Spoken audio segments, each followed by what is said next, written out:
O objetivo da análise química de terra é conhecer o nível de fertilidade do solo para recomendar corretivos e fertilizantes.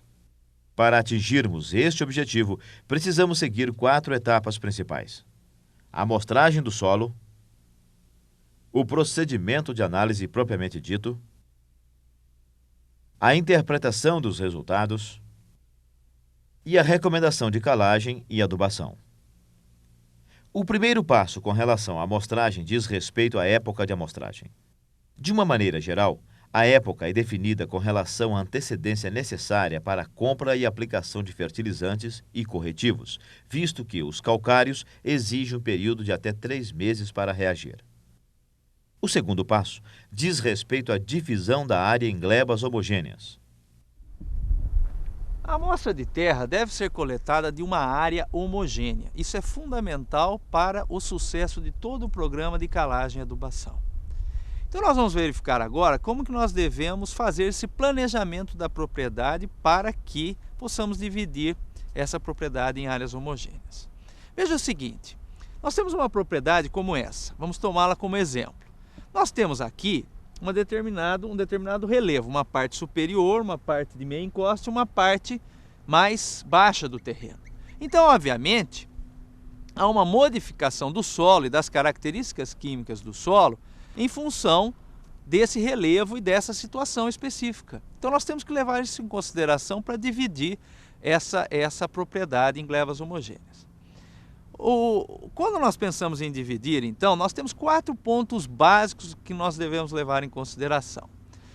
O primeiro ponto é com relação à cor do solo. Se a cor do solo se modifica, nós devemos dividir também aproximadamente naquela região onde está se modificando a cor do solo.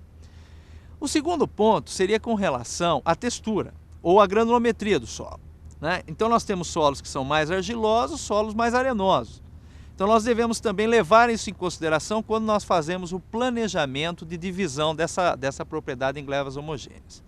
O terceiro ponto fundamental é com relação à topografia.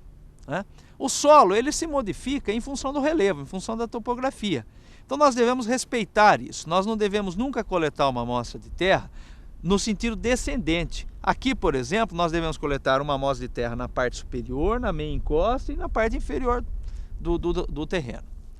E, em último lugar, é a questão do histórico da área, ou seja, o que vem sendo realizado dentro dessa propriedade. Nós devemos dividir em função do histórico da área. Como assim?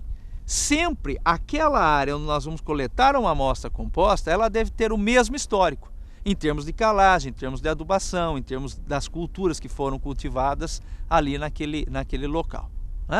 Então, tendo em mente esses aspectos, uma vez dividida a propriedade em áreas homogêneas, que diga-se de passagem deve ser de no máximo 10 a 12 hectares, nós vamos proceder à coleta da amostra de terra dentro de cada uma dessas glebas. E é isso que nós vamos ver agora, como que nós fazemos esse procedimento.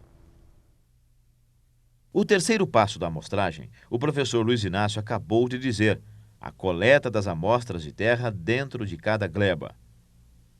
Dificilmente você não terá uma ferramenta capaz de coletar as amostras, pois com um simples enxadão isto é possível.